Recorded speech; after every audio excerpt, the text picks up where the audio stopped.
This is KSL Sunday Edition with Boyd Matheson. Welcome to Sunday Edition. I am Boyd Matheson. Each Sunday, we attempt to divide the rage from the reason, elevate the conversation, connect the dots, and make the news make sense. We have conversations with great thinkers, great leaders, and great people making a difference. We talk politics so we can discuss society, and we explore society so we can discuss principles and the people in America who actually live them. We bring the best and brightest to Utah, and we send the Utah model to our nation's capital and beyond. Well, in our polarized and often poisonous politics, it can be challenging to even talk to someone who has a different view or different beliefs. Our relationships are strained. Loving our neighbor feels almost impossible these days, and we've lost a sense of empathy and developed a cancer of contempt for one another in so many different places. Well, someone's doing something about that. Together with Wesley Theological Seminary and the Wheatley Institute at Brigham Young University, Washington, D.C., the National Cathedral was the site for a crucial conversation about how to repair the breaches in our civic life.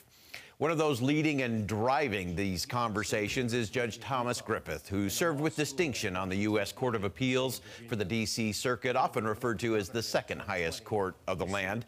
He's an astute observer of history, of society, and someone who understands what it means to apply law and love in our society. He joins us now today from our nation's capital. And Judge Griffith, welcome back to Sunday Edition.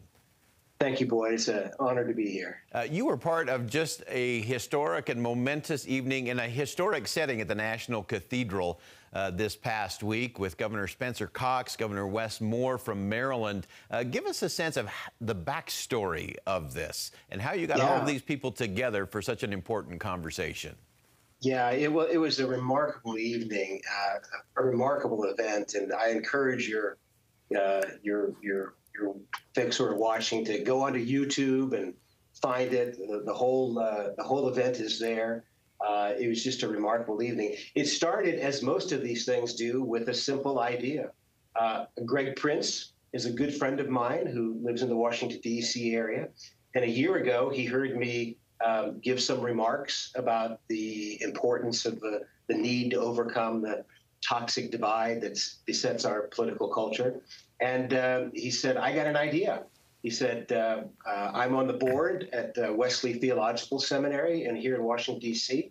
My good friend David McAllister Wilson is the president of the seminary. He cares about these issues. Why don't the three of us get to lunch and see if we can do something about it? So the three of us got to lunch, just started brainstorming, and came up with the idea, what if we could bring together some of the most important public figures in America today from both sides of the aisle, who are deeply concerned about the contempt that besets our political discussion, and get them together in a place where we can talk about how to overcome this. And so that was the genesis of the idea. Yeah. The breakthrough in my mind came when David, the president of Wesley Theological Seminary, said, "Why don't we do it at Washington National Cathedral?" He said, "I know the dean there, Randy Hollerith. I think he would love this." We approached Randy. He bought into it, and to me, that was the magic. One of the easiest things in the world to do, it turns out, is to pick up the phone and call someone and then ask them to participate in an event at Washington National Cathedral. so that's really, I think that was the magic. The magic to it, and so that's what it was. The power of the cathedral, what it represents in the spiritual life of not only Washington, D.C., but our nation. I think that is what drew people together to have this discussion at that place. Yeah, and I do think that was so important. It is a historic place and a sacred space, and I think that was an important thing. We're going to come back to that in our second segment. I think it was also your ability to pick up the phone and call these people. This was another one of those relationship moments. It was so stunning to watch this week, and again, everybody should go watch this on YouTube. As I listened to Governor Cox, a Republican, Governor Moore, a Democrat from Maryland, Donna Brazile, a longtime Democratic strategist, Timothy Shriver, and others that were so important to this. Every single one of them said, "I'm here because Judge Griffith asked." And it showed to me the power of relationships in a very transactional world that I think actually spawns a lot of the contempt we have because everything's a transaction. You showed this week what it means to have relationships that lead to better conversations. Well, that's nice, and the governor was generous to say that. The fact of the matter is, Washington is kind of a small town, and you get to know people, and I'm an old man. And so over the years, I've been able to meet many people from across the spectrum and have admired them, even though I've disagreed vehemently with some of their views. I've discovered them to be really good people who love the country, care about it. We may have differences of opinion about the best way forward, but we're all united in the view that what's taking place right now in our political discourse is a cancer on the body politic, and it's got to stop.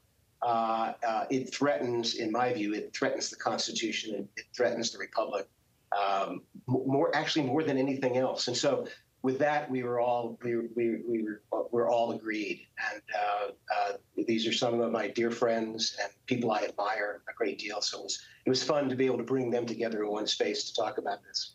Yeah, one of the really stirring moments was Donna Brazile talking about the aftermath of Hurricane Katrina and her unique connection to George W. Bush.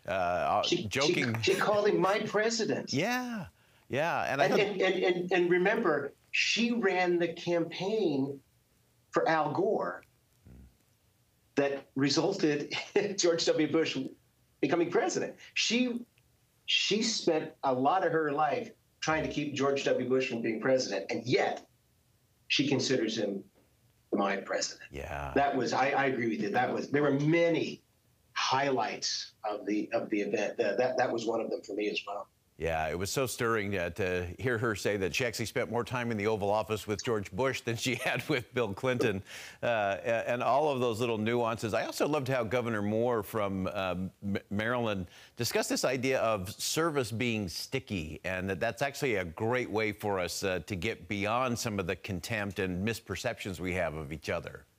Exactly, and what I loved all the interchanges between Governor Cox and Governor Moore. These are people that very different views on political matters. And yet on that stage, they were talking about things they had learned from one another. And we're going to try and do in their state, showing, yeah, there are things that divide us in terms of our views, but there are a lot of things that can unite us. And I thought that was very inspiring, that both of them looked to the other for sources of ideas about better government. States. Yeah, that staying radically curious and learning from each other was so evident from all the participants. We're going to stay with the conversation with Judge Thomas Griffith. When we come back, we're going to explore additional elements of this unique event at the National Cathedral in Washington, D.C. with Malice Toward None and Charity for All when Sunday Edition continues here on KSL 5 TV.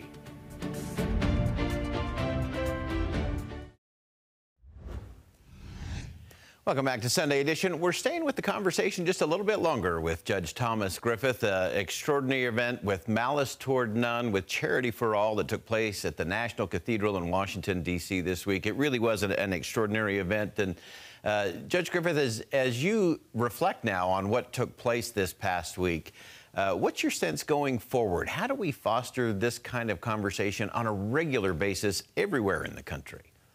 Well, that's the key, isn't it? It's one thing to have events and talk about this in great places. It's quite another to do it in your home and in your community.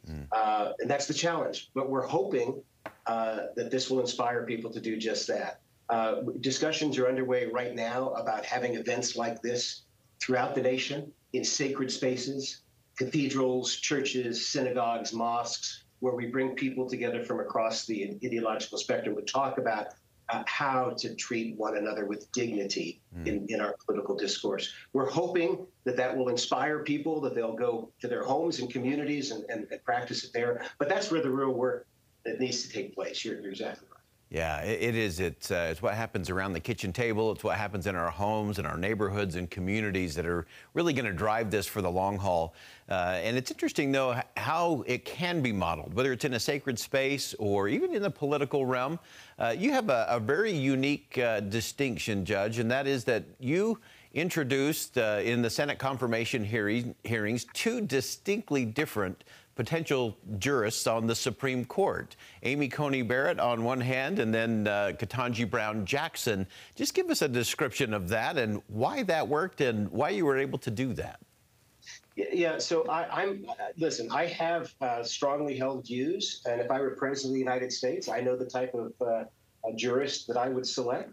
But I'm not the president of the United States, and the president of the United States gets to choose who to nominate and appoint. And in both of those instances, he chose people that I happen to know very well.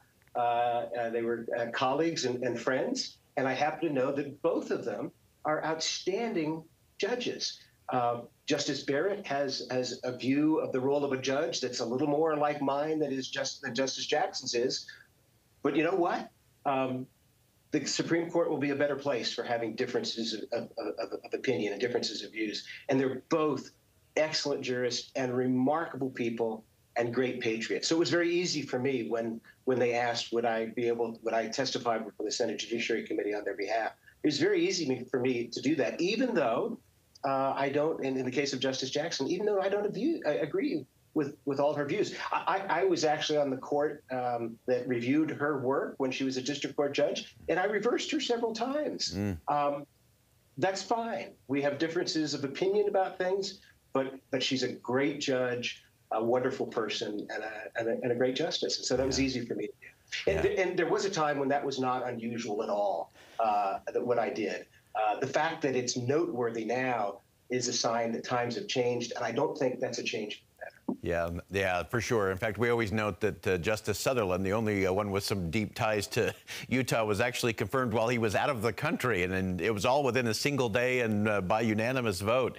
Those days have sadly gone away. But one of the things that you have modeled, Judge, is that this ability to see the Supreme Court as a place where modeling this kind of conversation actually happens every day. Describe that for us. Yeah, I wish the American people could see what I saw for 15 years on the D.C. circuit. It was an extraordinary experience for me to see people with passionate views come together and try and reach consensus where they can, and where they can't, to treat one another respectfully. So I have this idea that if the American people could see how the federal judiciary works, how judges work side by side in tackling difficult problems, that they would be inspired by that, and maybe that would bleed over into our political lives, our political discussions. So, so I'm trying to do all I can to get the American people to see what actually takes place in the federal judiciary, what actually takes place at the Supreme Court. And I know people would be pleasantly surprised to see that these justices admire one another, they respect one another, they work side by side with one another, and it's not too strong a term to say they have genuine affection for one another. They can get really bothered by one another and have disagreements, but it never gets personal because they have so much respect for one another. So I think that's a great model for the country at large to see. So my efforts, part of my efforts are along those lines to let the American people see how the federal judiciary works in that regard. Yeah. Just in our final minute, Judge, as you look at how we apply these principles, you have spent a lot of time over the last several years talking about the integrity of compromise, the ability to disagree without demonizing your opponent.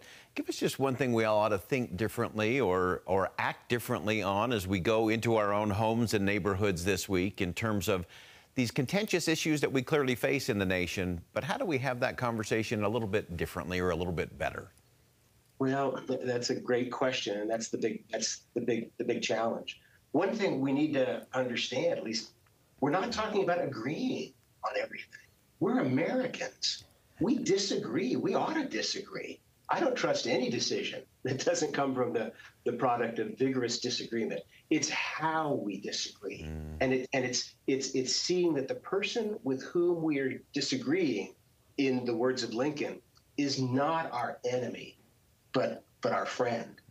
Many of your listeners will be Christians, and many of them will appreciate something C.S. Lewis said in his greatest sermon ever, The Weight of Glory. He said, next to the Blessed Sacrament itself, think about that, next to communion, next to sacrament, next to the Eucharist, he said, your neighbor is the holiest object presented to your senses. That's what we're looking for. If we can carry on our politics with a recognition that that other person is not our enemy, it's just someone who has very different views than we do. Yeah, fantastic. And to treat them with respect. Fantastic. Judge Griffith, thank you so much, as always, for leading and showing what this actually looks and sounds like. We'll be back with more on the case for unity in America when we come back on KSL 5 TV.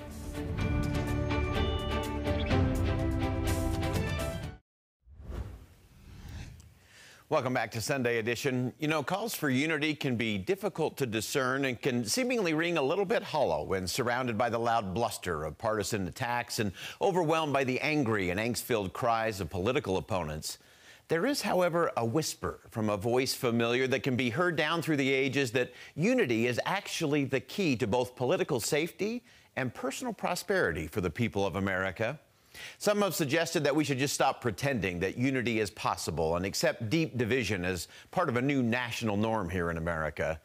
Those who suggest such a path don't understand what unity actually is, what it means, or why it's central to the continuation of liberty and freedom.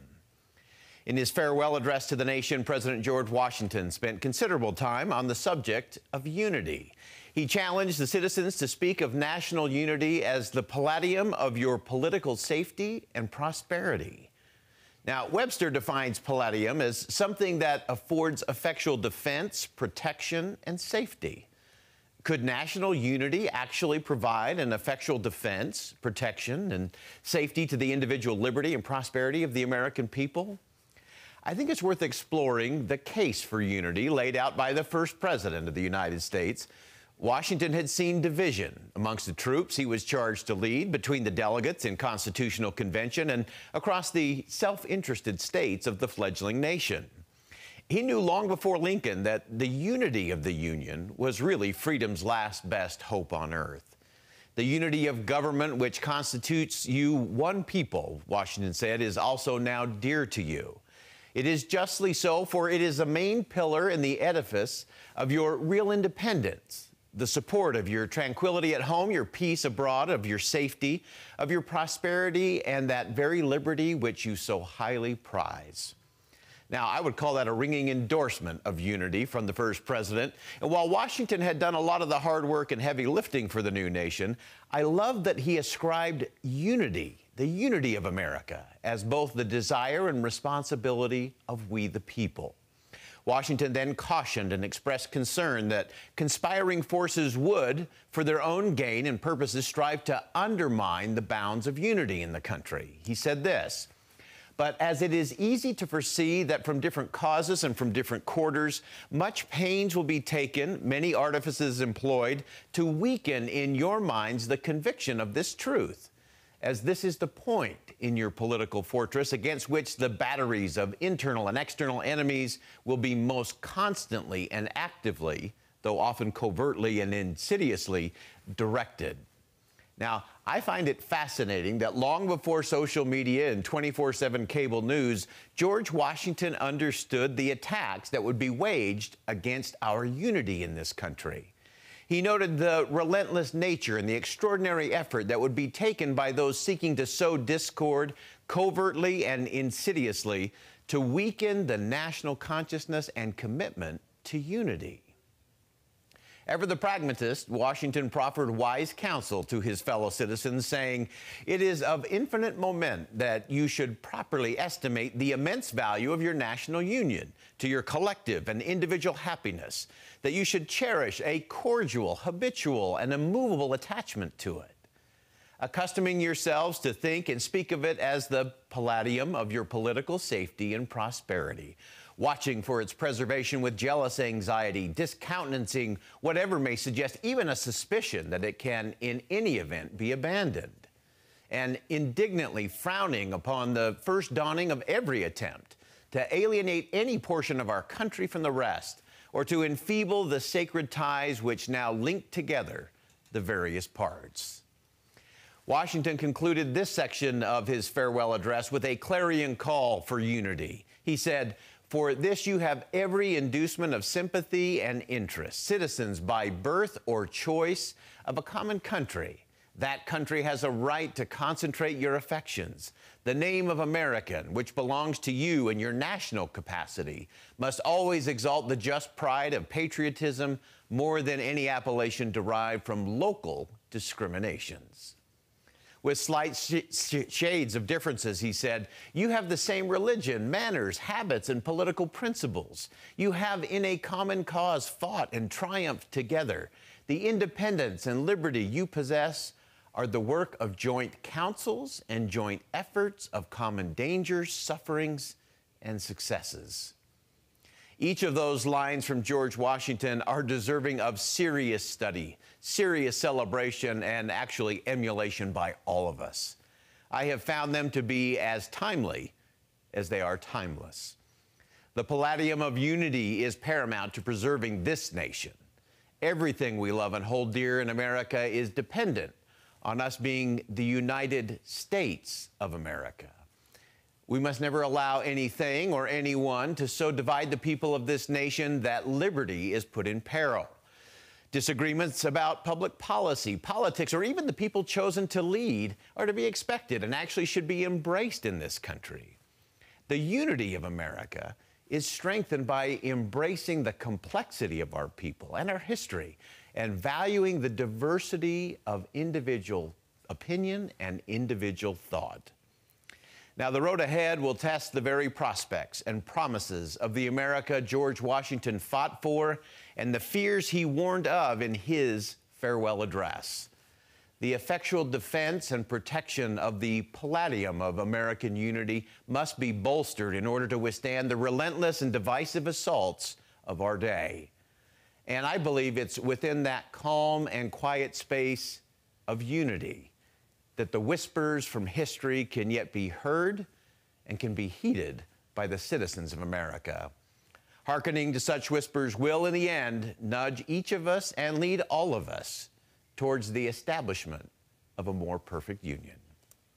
That wraps it up for us today on Sunday Edition. I'm Boyd Matheson. Thanks for joining us. And as always, as you go out into the world today, make sure you see something that inspires, say something that uplifts, and do something that makes a difference. Music and the spoken word is next.